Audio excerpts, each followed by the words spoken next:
$5 trillion की अर्थव्यवस्था वाला देश बनने के भारत के सपने को पूरा करने के लिए देश के छोटे और मध्यम व्यवसायों को जोर शोर से प्रयास करते हुए महत्वपूर्ण योगदान देने की जरूरत होगी और एसएमबीज को यही अवसर देने के लिए ऑनलाइन मार्केट प्लेस में जाने माने नाम Amazon ने Amazon संभव का लॉन्च किया। Amazon संभव के 2 दिवसीय समिट में छोटे और मध्यम व्यवसायों के साथ साथ सूक्ष्म उद्यमियों को एक मंच मुहैया कराया गया, जहां उन्हें विभिन्न उद्योगों के विशेषज्ञों के साथ जुड़ने का अवसर मिला।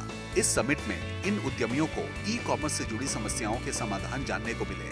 साथ ही भविष्य में ई-कॉमर्स के बाजार में नए रुझानों को भी समझने का मौका मिला। इसके अलावा दिग्गजों के अनुभव भी सुनने को मिले। Amazon संभव ने एसएमबीज के लिए उनसे जुड़े क्षेत्रों के जाने माने विशेषज्ञों, नीति निर्माताओं और Amazon के वैश्विक नेतृत्व के अलग अलग दृष्टिकोण को एक मंच पर लाने का प्रयास किया। इसमें ई-कॉमर्स, लॉजिस्टिक्स, भुगतान, डिजिटलीकरण, ग्लोबल ट्रेड, वेब सेवाओं के साथ कुछ अन्य क्षेत्रों में विकल्प देने का प्रयास किया गया। राजधानी के जवाहरलाल नेहरू स्टेडियम में Amazon संभव में 3600 से अधिक एसएमबीज की मेजबानी की गई। Welcome to Amazon Smbhav 2020. यही नहीं, 50 से अधिक वक्ताओं ने दर्शकों को अपने रोमांचकारी अनुभवों और रणनीतियों से रूबरू करवाया। इसमें Amazon के फाउंडर और सीईओ जेफ बेजोस भी शामिल हुए। Physical retail and ecommerce growing in harmony.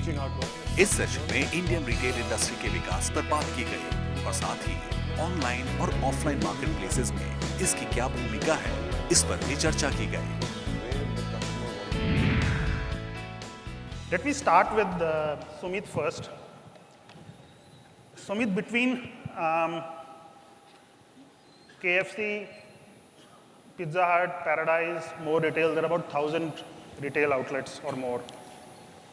So how is this playing out for you between online and versus offline? How will this unfold?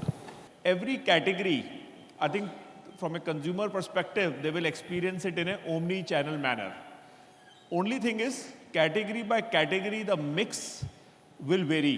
Now, on one end of the spectrum are what I would call virtual categories, when there is no physical exchange of goods, which would be movie ticket, airline ticket, music, for example, where predominantly significant portion is online. Then I think there are categories somewhere in the middle of the spectrum, from apparel to shoes to electronics, where the mix is online, offline. And I think then there are categories, what I would call on the other end of the spectrum, where food and grocery and restaurants. Now, in each part of the spectrum, the best way to win is if the ecosystem, so I think we are entering a world where companies will not win, ecosystem will win. And I think having the right ecosystem partners is going to make a very big difference. Nilesh, the real battle scars or real fight is actually in electronics and wireless. You've been at the forefront of it. What's been your experience? What we are seeing is online has actually spurred a growth of consumption in the electronics. But the major issue with online and offline electronics is, I think, two things, which is the talk of the nation, and that is on the pricing war and availability. So there are a lot of online exclusive models, offline exclusive models. We understand that there is going to be an online customer, there is going to be an offline customer, and these two customers are the same customers who will buy some products online, some products offline, sometimes online, sometimes offline. So I think it's an ecosystem, as he has just rightly put in. How the ecosystem evolves, I think we are still at an evolution stage. Maybe I think another 2 or 3 years, I think we'll reach a maturity. Let me move to the next theme of the discussion, which is how the two channels can be leveraged. And Sandeep, Bata is the most loved kind of footwear brand. We all grew up wearing it. You also have a very, very rural tier 2, tier 3 distribution also. And yet you built a very strong online presence. You said more than 5% of your revenues now are online. What did you do? You know, when you start looking at a brand which has been here for 85 years, when you are 85 years old, some of that age does rub off onto your brand. yeah, you do start feeling slightly old, and your youngsters don't really walk into your stores as often as you would like them to. This is where you again go back. This is where digital plays a big role for us. The younger profile of the marketplace, of the digital spaces allows us access to that younger audience. So for us, from both points of view, reaching out to our current audiences in urban centers, but also reaching out to audiences which we would not ever be financially or commercially positively reach out is a great opportunity for us. Rajiv, let me come to you. Shoppers Stop is the fashion destination, right, for India, and you have more than 260 outlets. And yet you decided to have your own app, right, with 7.5 million downloads. So how did you approach it? What were some of the debates that you had internally in the organization as you looked at online and offline? About 18 months ago, we sort of realized that a customer is not only shopping either online or offline, but the customer journey is important between exploring online, discovering online, and shopping in the stores. And we really believe that the fusion of online and offline is where the customer wants to be. 70% of our e-com sales now come from our stores and are delivered to our stores. We recently also set up with Amazon EDI connection on 4 of our stores, and there is more going to be coming through, where we are able to reach cities where we are not present. And that's how we are finding that the combination of online and offline is working very well. Manish, you would have seen in last 4 years at Amazon, many digital native brands starting their journey online only, and now venturing to offline. So what are some of the learnings over there, and how does one, especially for relevant to our audience, if they start with Amazon online, how can they successfully scale to offline? I think it really gives a launch pad for all new entrepreneurs who want to launch services and brands to try it online, to learn, experiment, and then take it offline. And I think that model works across any category you can think of, from food, grocery. We saw Vardham teams, the tea company coming up. We spoke about electronics. So it works everywhere. Thank you, gentlemen. Thank you for making a trip.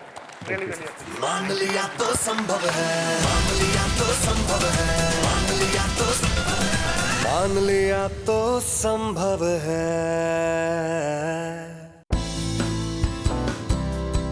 Is cashless economy for SMBs a distant dream? Cashless economy SMBs के लिए क्या ये सपना भर है? इस चर्चा में डिजिटल पेमेंट्स के सभी पहलुओं पर चर्चा करने के लिए विशेषज्ञों ने अपने मत रखे. First of all, I'd like to thank the panel for braving the Delhi cold and the rains, and I'll get straight to the business. And I want to start with Vivek, with you. If you can share with us how digital payments have evolved over the last few years, especially in context of small and medium businesses. Sure, Manish. Probably we'll start with a few points there. The first one is clearly the acceptance infrastructure has grown, specifically on the digital side, which is both on the offline, whether there are QR codes which are getting used, or if it is pure online, which a lot of payment gateways, and we've Razorpay on the panel, we put ICICI Bank, and all the folks here have been instrumental in a fair bit of it. So yeah, I think that's the trend we are seeing. To summarize, more SMBs are coming into that net through different channels. The methods are getting simplified. The security is improving, and the risk cover is being provided, and access to markets are increasing. Subhashji, a large part of some of these changes in the recent past have also been because of some of the significant government initiatives that have been around pushing digital payments and driving digital adoption. How have some of these initiatives, and what have some of these initiatives been, and how have they been helpful? Objective of the government policy, as well as the initiatives which have been taken, is to somehow ensure that the digital payment can be made instantaneously without any cost to the customers and to all players, and most conveniently. That's the objective.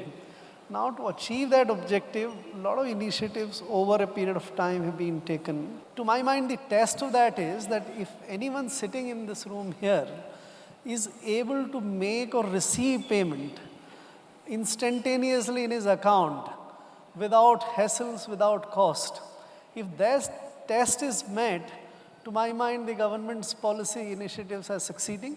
I am aware that still, you are not still there completely. There some more steps would be needed. Anup, what are some of the barriers or some of the, that you see for adoption, and what do customers and small businesses share with you? There are various barriers. I think the number one barrier is customer education itself. And the fact that if you have digital footprint by way of cashless, that you can indeed get easier credit is not fully known as yet, and all of us sitting here have a big duty and a big job to fulfill. Amazon has a big role to play. The first one is to increase the business itself.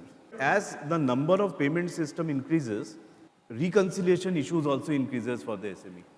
Now, reconciliation forms in the second bucket, that how much of the time should I spend to reconcile stuff. Third is the whole migration from a part of old economy to the new economy.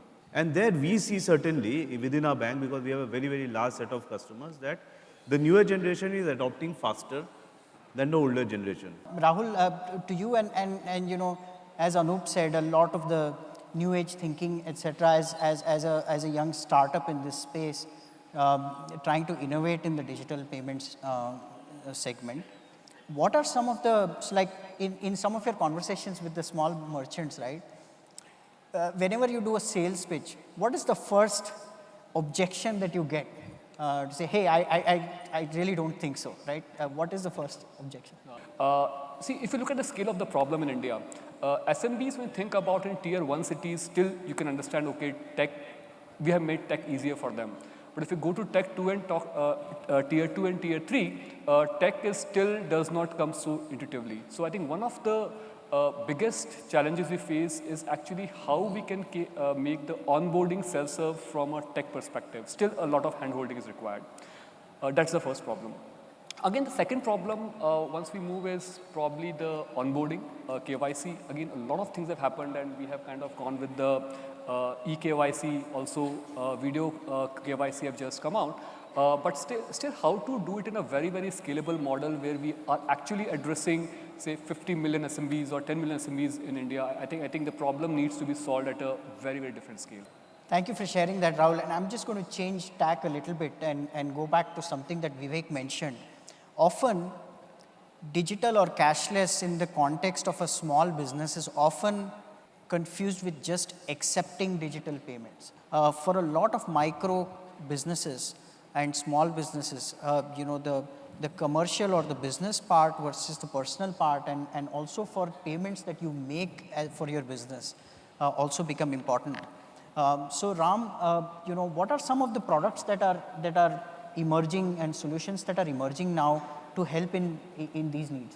The problem is that there is a bunch of either individuals, businesses, suppliers, or upstream sort of folks that the SMB needs to make payments to.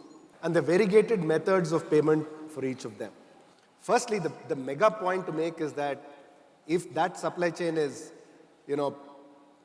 cash-based, then by definition, the downstream becomes cash-based, right? Because that's right. Cash in has to match with cash out. Thirdly, as the business grows, then you also want to do your accounts payable digitally, right? And there are sort of specialist products to help businesses do it. But across all of these things, I think what gets interesting is how do we provide this variety and how do we provide this sort of range of products, but keep it super simple, because sometimes it's like going to a US supermarket and looking at 15 different kinds of milk. You just don't know what to buy. Right? How do you sort of simplify it and say this is the right solution? Yeah. Because there needs to be an adequate amount, but not a bewildering amount of choice there.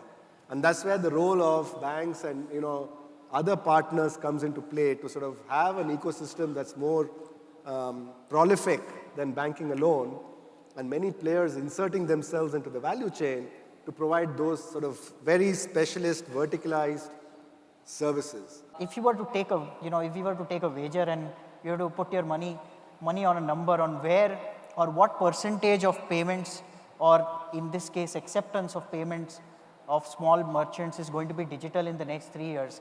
What would your bet be? And we should go through that number. Subhashji, let me start with you. 75% in next 5 years. Wow, that's optimistic.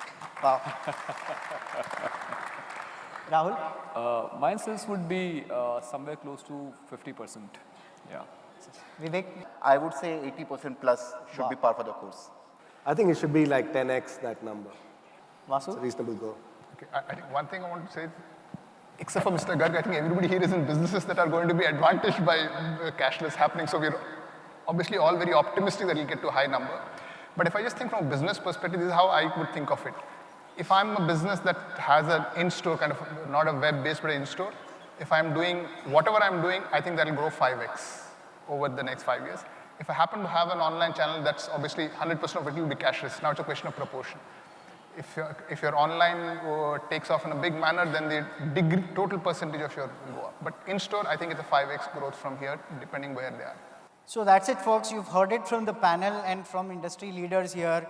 We are all very excited about how cashless is going to transform small businesses over the next few years. And as we say, going cashless and the digital payment transformation definitely Smbhav hai. So thank you so much for your time.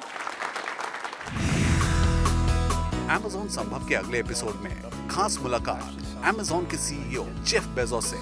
क्या है भारत में e commerce के बाजार में संभावनाएं? जानिए हमारी खास पेशकश Amazon संभव में। I predict that the 21st century is going to be the Indian century.